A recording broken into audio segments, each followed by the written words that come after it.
ونصلي على رسوله الكريم أما بعد فأعوذ بالله من الشيطان الرجيم بسم الله الرحمن الرحيم أحل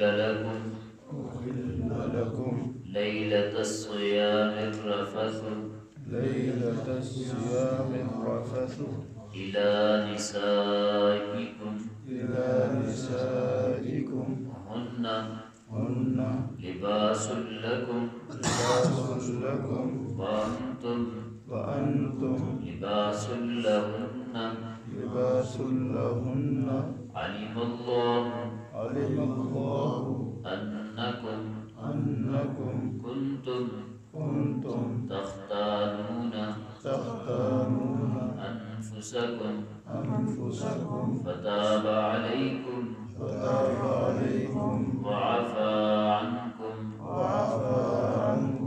فالآن باشروهن وابتغوا ما كتب الله لكم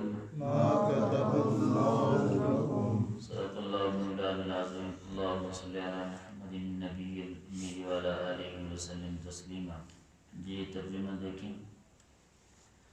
احل لکم حلال ہوا تمہارے لیے لیلۃ الصیام روزوں کی راتوں میں الرفث الی نسائکم بے حجاب ہونا اپنی عورتوں کے ساتھ. ہن لباس لکم وہ تمہارے لیے لباس ہیں. وانتم لباس لہن اور تم ان کے لیے لباس ہو. علم اللہ اللہ تعالی جانتا ہے انکم بے شک تم کنتم تھے تختانون خیانت کرتے انفسکم اپنی جانوں سے. فتاب علیکم بس معاف کیا اللہ نے تم کو. وعفا عنکم اور درگزر کیا تم سے. فالآن پس اب باشروہن تم ملو اپنی عورتوں سے. وابتغوا اور تلاش کرو ما کتب اللہ لکم جو لکھ دیا ہے اللہ نے تمہارے لیے. جی پچھلی آیت مبارکہ کے اندر اللہ رب العزت نے روزے کے اندر جو آسانی پیدا کی کہ مریض اور مسافر دوسرے دنوں کے اندر روزہ رکھ لیں، اس کا اللہ رب العزت نے تذکرہ فرمایا کہ جب تم مریض ہو مسافر ہو اس وقت نہ رکھ سکو تو بعد میں اس گنتی کو پورا کرو اور اللہ رب العزت کی بڑائی بیان کرو تاکہ تم شکر کرنے والے بنو اور روزہ داروں کے ساتھ شامل ہو جاؤ. اور آگے فرمایا تھا کہ جب بھی تم مجھے پکارو گے میں تمہاری پکار کو سنوں گا، تمہاری دعا کو قبول کروں گا، لیکن شرط یہ ہے فَلْيَسْتَجِيبُوا لِي کہ تم تمام کے تمام میرے احکام مانو گے، وَلْيُؤْمِنُوا بِي اور مکمل یقین رکھو گے، لَعَلَّهُمْ يَرْشُدُونَ تاکہ راہ پا جاؤ تم تمام شرائط کے ساتھ. جب بھی اللہ کو پکارو گے اللہ تمہاری پکار کو ضرور سنیں گے. آگے رمضان المبارک کے ہی حوالے سے یہ اس وقت کچھ احکام اور تھے پھر بعد میں تبدیل ہو گئے. شروع اسلام کے اندر جب روزے کا حکم ہوا تھا تو اس وقت روزہ جو تھا وہ مختلف تھا.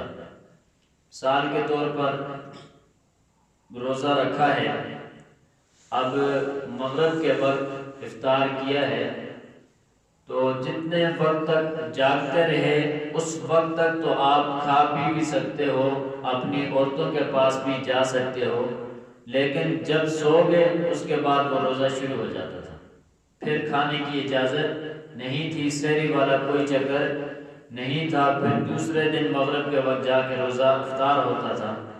ایک مرتبہ ایک صحابی کام سے واپس آئے، تھکے ہوئے تھے، روزے کا وقت تھا، روزہ افطار کیا، گھر میں کھانے کے لیے کچھ نہیں تھا. بیوی نے کہا چلو میں بندوبست کرتی ہوں آپ ذرا آرام کریں. تو وہ صحابی بیچارے دن کے تھکے ہارے تھے تو کہیں ان کی آنکھ لگ گئی. اب بیوی واپس آئی، دیکھا کہ صحابی سوئے ہوئے، اب تو ان کا روزہ شروع ہو گیا ہے، جگائے پھر بھی روزہ ہے، نہ جگائے تو پھر بھی روزہ ہی ہے۔ اب وہ روزہ ان کا شروع ہو گیا، پہلے دن کی پوری تھکاوٹ، نہ کھایا نہ پیا روزے کے اندر، اب دوسرا روزہ شروع ہو گیا، دوسرا دن پھر اسی طرح، تو مشکلات تھی۔ تو پھر ایسا بھی تھا کہ بیویوں کے پاس جانا بھی جو تھا اس سے بھی منع کیا گیا تھا، اس کے اندر بھی مشکلات تھی، بعض صحابی نہ برداشت کرنے کی وجہ سے چلے بھی جاتے، تو اللہ رب العزت نے اس کے اندر آسانی فرمائی، فرمایا احل لکم لیلۃ الصیام الرفث الی نسائکم، اللہ نے تمہارے لیے حلال کر دیا روزے کی راتوں میں اپنی عورتوں کے پاس جانا، ان کے ساتھ بے حجاب ہونا، ان کے ساتھ ملنا، یہ اللہ رب العزت نے تمہارے لیے رمضان المبارک کی راتوں میں کیا کر دیا؟ حلال کر دیا، جو کہ پہلے حلال نہ تھا۔ ہن لباس لکم وانتم لباس لہن، وہ تمہارے لیے لباس ہیں اور تم ان کے لیے لباس ہو، یعنی ایک دوسرے کا پردہ ہو۔ یہاں سے ایک مسئلہ یہ بھی نکلتا ہے، خاص کر اس زمانے کے نوجوان جب بھی چاہے وہ عورت ہے یا مرد ہے، جب رات کو ایک دوسرے کے ساتھ اختلاط کرتے ہیں تو دوسرے دن مجلسوں میں بتا دیتے ہیں، اپنے ساتھیوں کو بتا دیتے ہیں، یہ بہت بڑا گناہ ہے، بہت بڑا گناہ ہے۔ مثال کے طور پر بعض ساتھی کہہ دیتے ہیں آج رات تو ہم نے یہ کیا، عورتیں بھی بعض اوقات کہہ دیتی ہیں آج تو ہم نے یہ کیا، یہ ہوا، تو اس طرح نہیں کرنا چاہیے، بہت بڑا گناہ ہے۔ قرآن کریم کی آیت سے ثابت ہے ہن لباس لکم، وہ عورتیں جو تمہاری ہیں وہ تمہارے لیے لباس ہیں، وانتم لباس لہن، تم ان کے لیے لباس ہو، تم ان کے رازوں کو چھپاؤ، وہ تمہارے رازوں کو چھپائیں۔ پردے کا کیا مطلب ہے؟ کہ چھپایا جائے ایک دوسرے کے رازوں کو، تو جو بھی ہو اس کو کسی کے سامنے بیان نہیں کرنا چاہیے، بہت بڑا گناہ ہے۔ آج کل کے دور کے اندر یہ بڑا فتنہ ہے، بعض نوجوان جو ہیں وہ بیان کر دیتے ہیں، چاہے عورتیں ہیں یا مرد ہیں، نہیں بیان کرنا چاہیے، بہت بڑا گناہ ہے، اس سے بچنا چاہیے۔ عورتیں تمہارے لیے لباس ہیں اور تم ان کے لیے لباس ہو۔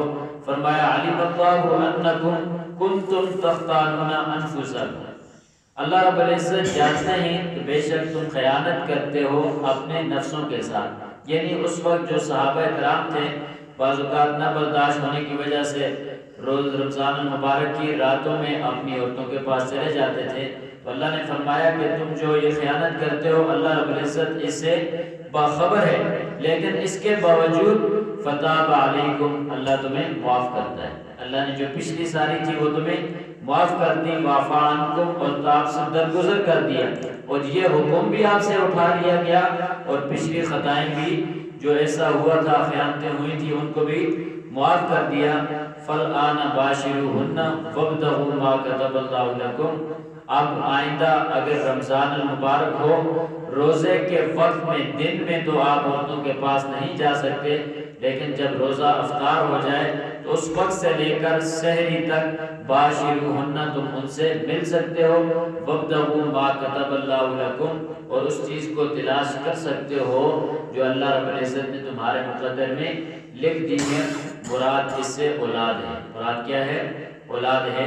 وابتغوا ما کتب اللہ لکم، جو اللہ نے تمہارے مقدر میں اولاد لکھ دی ہے اس کو تم اپنے بیویوں کے ساتھ اختلاط کے ذریعے حاصل کر سکتے ہو، تلاش کر سکتے ہو۔ جی ترجمہ دیکھیں، احل لکم، حلال ہوا تمہارے لیے، لیلۃ الصیام، رمضان المبارک کی راتوں میں، الرفث، بے حجاب ہونا، الی نسائکم، اپنی عورتوں سے، ہن لباس لکم، وہ تمہارے لیے لباس ہیں، وانتم لباس لہن، اور تم ان کے لیے لباس ہو۔ علم اللہ، اللہ تعالیٰ جانتا ہے، انکم کنتم، بے شک تم تھے، تختانون، خیانت کرتے، انفسکم، اپنی جانوں سے، فتاب علیکم، بس اللہ نے معاف کیا تم کو، وعفا عنکم، اور درگزر کیا تم سے، فالآن، پس اب، باشروہن، تم ملو اپنی عورتوں سے، وابتغوا، اور تلاش کرو، ما کتب اللہ لکم، جو اللہ نے لکھ دیا ہے تمہارے مقدر میں۔ اللہ تعالیٰ ہم سب کو عمل کی توفیق عطا۔ آمین۔ اللہم السلام والسلام تبارک ربنا وتعالی یا ذا الجلال والاکرام، اللہم اعنا علی ذکرک و شکرک و حسن عبادتک، اللهم احسن عاقبتنا في الامور كلها واجرنا من خزي الدنيا وعذاب الاخره. ربنا ظلمنا انفسنا وان لم تغفر لنا وترحمنا لنكونن من الخاسرين. لا اله الا انت الحليم الكريم. سبحان الله رب العرش العظيم والحمد لله رب العالمين. صلى الله تعالى على خير خلقه محمد وعلى اله